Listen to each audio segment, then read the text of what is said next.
గురు బ్రహ్మ ప్రేక్షకులకు నమస్కారం అండి. ఈ వీడియోలో 2024 సంవత్సరం సెప్టెంబర్ మాసంలో మకర రాశి జాతకులకు ఏ విధంగా ఉండబోతుందో చాలా క్లియర్గా వివరిస్తానండి. శ్రీ దుర్గాదేవి జ్యోతిష్యాలయం. మీరు ఇప్పుడు వరకు ఎక్కడెక్కడో జ్యోతిష్యం చెప్పించుకుని నిరాశ చెంది ఉన్నారా? అయితే ఒక్కసారి గురువు గారికి ఫోన్ కాల్ చేసి చూడండి. ప్రేమ, పెళ్లి, ఉద్యోగం, రాజకీయం, విదేశీ ప్రయాణం, ధనం నిలకడగా లేకపోవటం, భార్యాభర్తల మధ్య గొడవలు, ఆస్తి తగాదాలు, అప్పుల బాధలు, స్త్రీ పురుషుల ఎలాంటి గుప్త సమస్యలకైనా ఎటువంటి సమస్యలకైనా ఒక్క రోజులోనే పరిష్కారం చూపుతారు. వీరు ఫోన్ నంబర్ 9542637206. ఇంట్రెస్ట్ ఉన్న వాళ్ళు ఎవరైనా ఏ టైంలోనైనా వీరు కాల్ చేయవచ్చు. 10వ ఇంటికి అధిపతి అయినటువంటి శుక్రుడు ఈ నెల ప్రారంభంలో 9వ ఇంట్లో కేతువుతో పాటు కలిసి ఉంటాడండి. కాబట్టి మకర రాశి వారికి నెల స్టార్టింగ్ లో ఎలాంటి సంఘటనలు చోటు చేసుకుంటాయంటే, మెయిన్ గా ఉద్యోగస్తులు ఉద్యోగాన్ని మారాలి అని డిసైడ్ చేసుకుంటారు. ఉద్యోగపరంగా చిన్న సమస్య వచ్చినా లేదా ఎవరైనా ఏమైనా అన్నా, పని భారం కొద్దిగా పెరిగినా సరే ఉద్యోగం మారిపోవాలి, రేపే మారిపోవాలి, ఎల్లుండే మారిపోవాలి అన్న కసితో ఉంటారండి. సెప్టెంబర్ 18వ తారీఖున శుక్రుడు మీ 10వ ఇంట్లోకి అంటే తులారాశిలోకి ప్రవేశిస్తాడండి. 9వ ఇంట్లో నుండి 10వ ఇంట్లోకి వెళ్తాడు. కాబట్టి 18వ తారీఖు తర్వాత మీకు కెరీర్ పరంగా చాలా అనుకూలంగా ఉంటుంది. 18వ తారీఖు ముందు వరకు ఏ ఉద్యోగాన్ని అయితే మీరు వదిలేసుకోవాలి అనుకున్నారో 18వ తారీఖు తర్వాత అదే ఉద్యోగంలో మీకు అనుకూలతలు అనేవి పెరుగుతాయండి. కెరీర్లో మెరుగుదల ఉంటుంది. అనుకూలమైనటువంటి పరిస్థితులు అనేవి మొదలవుతాయి అని చెప్పవచ్చు. కొత్త ఉద్యోగ ప్రయత్నాలు ఎవరైతే చేస్తున్నారో, అంటే ఇంకా ఉద్యోగం రాక డిగ్రీలు పూర్తయి, ఇంజనీరింగ్ పూర్తయి లేదా MBBS కానీ ఇలాంటివి పూర్తి చేసుకుని ఎవరైతే ఉద్యోగ ప్రయత్నాలు చేస్తున్నారో వారికి కూడా అనుకూలమైనటువంటి పరిస్థితులు ఉంటాయండి. కొత్త ఉద్యోగ ప్రయత్నాలు చేస్తున్న వారికి కూడా అనుకూలంగా ఉంటుంది. అంటే ఒక రకంగా చెప్పాలి అంటే పని విషయంలో మాత్రం ఉద్యోగస్తులు కావచ్చు, వ్యాపారస్తులు కావచ్చు, ఎటువంటి వృత్తి వ్యాపారాలు చేస్తున్న మకర రాశి వారికి సెప్టెంబర్ 18వ తారీఖు ముందు ఒకలా ఉంటుందండి. సెప్టెంబర్ 18వ తారీఖు తర్వాత ఇంకొకలాగా ఉంటుంది. 18వ తారీఖు తర్వాతే కొంచెం బాగుంటుంది అని చెప్పవచ్చు. ఇక వ్యాపారస్తుల విషయానికి వస్తే ఈ నెల ప్రారంభంలో సప్తమంలో బుధుడు ఉన్నాడండి, 7వ ఇంట్లో ఉన్నాడు. కాబట్టి వ్యాపార అభివృద్ధిని సూచిస్తుంది. అలాగే 3వ ఇంట్లో రాహు ఉన్నాడు కాబట్టి వ్యాపార పరంగా కొత్త రిస్కులు తీసుకోవడానికి కూడా మకర రాశి వ్యాపారస్తులు వెనకాడరు అని చెప్పవచ్చు. ప్రయోజనకరంగా ఉంటుందండి. ఆర్థిక పరంగా చూసుకున్నట్లయితే 2వ ఇంట్లో శని భగవానుడు ఉన్నాడండి. కుంభరాశిలో శని భగవానుడు రెట్రోగ్రేడ్ ట్రాన్సిషన్ చేస్తున్నాడు, అంటే తిరోగమన సంచారం చేస్తున్నాడు. సొంత ఇంట్లోనే తిరోగమన సంచారం చేస్తున్నాడు కాబట్టి ఆర్థిక పరిస్థితి అనేది మెరుగుపడుతుందండి. ఆదాయం అనేది బాగుంటుంది. ఎప్పటి మీద ఒక 5 రూపాయలు ఎక్కువగానే సంపాదిస్తారు. కానీ అదే సమయంలో ఎప్పటి మీద కొంచెం ఎక్కువగా ఖర్చు అయ్యే అవకాశాలు కూడా ఉన్నాయి. ఖర్చు చేయవలసిన పరిస్థితులు కూడా సూచిస్తున్నాయి. అంటే సానుకూలమైనటువంటి ప్రభావం ఉన్నప్పటికీ కూడా, గ్రహాలు కాస్త అనుకూలించినప్పటికీ కూడా ఇతర గ్రహాల యొక్క ప్రభావం వల్ల ఖర్చులు పెరిగే అవకాశాలు ఉన్నాయి. ఒక పక్క ఆదాయము పెరుగుతుంది, ఇంకొక పక్క ఖర్చులు కూడా పెరుగుతాయండి. కానీ పెద్దగా భయపడవలసిన అవసరం అయితే లేదు, బ్యాలెన్స్ అయిపోతుంది. 6వ ఇంట్లో కుజుడు ఉన్నాడు, 2వ ఇంట్లో శని భగవానుడు ఉన్నాడు. అలాగే సూర్య భగవానుడి యొక్క సంచారం వల్ల ఖర్చులు పెరిగే అవకాశాలు ఉన్నాయి. అలానే బృహస్పతి 5వ ఇంట్లో ఉన్నాడు, 11వ ఇంటి పైన ప్రభావాన్ని చూపిస్తున్నాడు. కాబట్టి ఆర్థిక స్థితి అనేది బృహస్పతి బ్యాలెన్స్ చేస్తాడండి. దాని ఫలితంగా లాభాలు ఉండబోతున్నాయి. అంటే నేను ఇంతకుముందు చెప్పినట్లుగా ఒక పక్క లాభాలు, ఇంకొక పక్క ఖర్చులు ఉండబోతున్నాయి.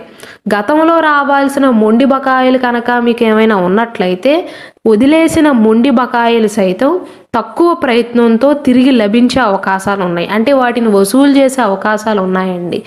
అదే సమయంలో మీరు ఎవరికైనా డబ్బులు ఇవ్వవలసి ఉన్నట్లయితే, ఎవరి దగ్గరైనా అప్పులు చేసినట్లయితే ఈ మాసంలో తిరిగి ఇవ్వక తప్పదు. గతంలో మీరు ఎవరికైనా అప్పిచ్చి వారు ఎగ్గొట్టినట్టయితే అవి తిరిగి వచ్చే అవకాశాలు ఉన్నాయి. లేదా మీరు ఎవరికైనా అప్పులు చెల్లించాల్సి ఉన్నట్లయితే ఖచ్చితంగా ఈ మాసంలో మీతో చెల్లించుకునే అవకాశాలు కూడా ఉన్నాయి. అలాగే ఈ సెప్టెంబర్ మాసంలో ఎవరైతే రియల్ ఎస్టేట్ వ్యాపారాలు చేస్తున్నారో లేదా విద్యారంగంలో ఉన్నారో, అంటే టీచర్లుగా కానీ, స్కూల్స్ నడుపుతున్నా, కాలేజీలు నడుపుతున్నా సరే, లేదా ఈవెంట్ మేనేజ్మెంట్లో కనుక ఉన్నట్లయితే చెప్పుకోదగ్గ లాభాలు అయితే ఉంటాయండి. వీరికి మాత్రం, ఈ వృత్తి వ్యాపారాలు చేసే వారికి మాత్రం చాలా బాగుంటుంది. రియల్ ఎస్టేట్ వారికి, విద్యారంగంలో ఎటువంటి పని చేస్తున్నా లేదా ఈవెంట్ మేనేజర్లుగా కానీ ఎవరైతే ఉన్నారో సెప్టెంబర్ మాసం అనేది వారికి అద్భుతంగా ఉండబోతుంది అని చెప్పవచ్చండి లాభాల విషయంలో. ఆరోగ్యపరంగా చూసుకున్నట్లయితే మకర రాశి వారి మాసంలో వైరల్ ఇన్ఫెక్షన్స్ బారిన పడే అవకాశాలు ఉన్నాయండి. కాబట్టి ఎవరైనా వైరల్ ఇన్ఫెక్షన్స్ తో బాధపడుతున్నట్లయితే వారిని పలకరించడానికి వెళ్ళినా పర్వాలేదు, వారికి సహాయాలు చేసినా పర్వాలేదు, అది ఒక అందుకు మంచి విషయమే. కానీ కాస్త దూరంగా ఉండటం మంచిదండి. అంటుకునే వ్యాధులైతే దూరంగా ఉండటం మంచిది. 6వ ఇంట్లోని కుజుడు మొదటి ఇంటిని ప్రభావితం చేయటం వల్ల ఆరోగ్య సమస్యలు అనేవి తీవ్రమయ్యే అవకాశాలు ఉన్నాయండి. అయినప్పటికీ కూడా ఇక్కడ బృహస్పతి మిమ్మల్ని కాపాడుతున్నాడండి. బృహస్పతి యొక్క సానుకూల ప్రభావం అనేది మీ పైన ఉంది. కాబట్టి ఆరోగ్య సమస్యలు ఉన్నప్పటికీ కూడా కొంత నియంత్రణను అందిస్తుందండి. అయినప్పటికీ ఆరోగ్య విషయంలో చిన్న చిన్న జాగ్రత్తలు తీసుకోక తప్పదండి. డ్రైవింగ్ చేసేటప్పుడు కూడా జాగ్రత్తలు తీసుకోక తప్పదు. ఒక రకంగా చెప్పాలంటే మకర రాశి వారు వెళ్ళి మరీ అంటించుకుంటారండి. అంటే బైక్ ఎక్కువగా స్పీడ్గా నడిపి గాయాల పాలవటం కానీ, రోడ్డు మీద ఏదో ఆలోచించుకుంటూ నడవటం కానీ, యాక్సిడెంట్ అవ్వటం కానీ, లేదా తెలిసి వైరల్ ఇన్ఫెక్షన్స్ ఉన్నాయని తెలిసినా సరే వారి దగ్గరికి వెళ్ళి వారికి దగ్గరగా కూర్చోవటం కానీ, అంటుకుంటుంది అని తెలిసినా సరే ఆదమరిచి ఉండటం కానీ, ఇలాంటి వాటి వల్లే మీరు ఎక్కువగా ఆరోగ్య సమస్యలతో బాధపడతారండి. ఇక ప్రేమికుల విషయానికి వస్తే మకర రాశిలో జన్మించిన వారు ఎవరినైనా ప్రేమిస్తున్నట్లయితే ఈ నెలలో అనుకూలమైనటువంటి పరిస్థితులే గోచరిస్తున్నాయండి. ఈ మాసంలో శుక్రుడి యొక్క ప్రభావము, అలాగే బృహస్పతి యొక్క ప్రభావం, ఈ 2 గ్రహాల యొక్క ప్రభావం వల్ల మీ ప్రియమైన వారికి మీకు మధ్య సఖ్యత నెలకొంటుందండి. ఒకవేళ మీరు ఎవరినైనా ప్రేమిస్తున్నా మీది నిజాయితీ గల ప్రేమ అయినట్లయితే మీ మనసులో ఉన్న భావాలను వ్యక్తపరచడానికి ఇది మంచి సమయంగా చెప్పవచ్చండి. ఎందుకంటే ఈ మాసంలో బృహస్పతి శుక్రుడి యొక్క ప్రభావం వల్ల ఇద్దరూ ఒకరినొకరు అర్థం చేసుకునే అవకాశాలు ఉన్నాయండి. పెళ్లి కాని వారికి కూడా ఇది అనుకూల సమయంగా చెప్పవచ్చు.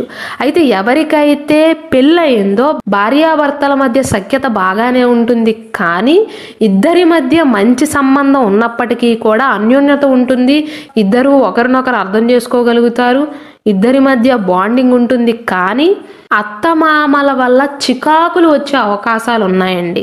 అమ్మాయి తరపు బంధువుల వల్ల అబ్బాయికి చికాకుగా అనిపించటం కానీ, అబ్బాయి తరపు బంధువుల అమ్మాయికి చికాకుగా అనిపించటం కానీ జరుగుతుందండి. అత్తమామల వల్ల వీరిద్దరి మధ్య చిన్న చిన్న గొడవలు అవటం కానీ, మనస్పర్ధలు రావటం కానీ జరుగుతుంది. కాబట్టి మొత్తం మీద చూసుకున్నట్లయితే మకర రాశి వారికి సెప్టెంబర్ మాసంలో దాదాపు బాగానే ఉంటుందండి.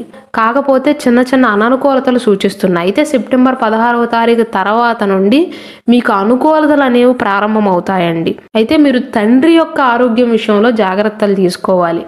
మీ తండ్రి గారు పెద్ద వయసు వారైనట్లయితే వారి ఆరోగ్య విషయంలో జాగ్రత్తలు తీసుకోక తప్పదు. అవసరమైతే వైద్యుని సంప్రదించండి.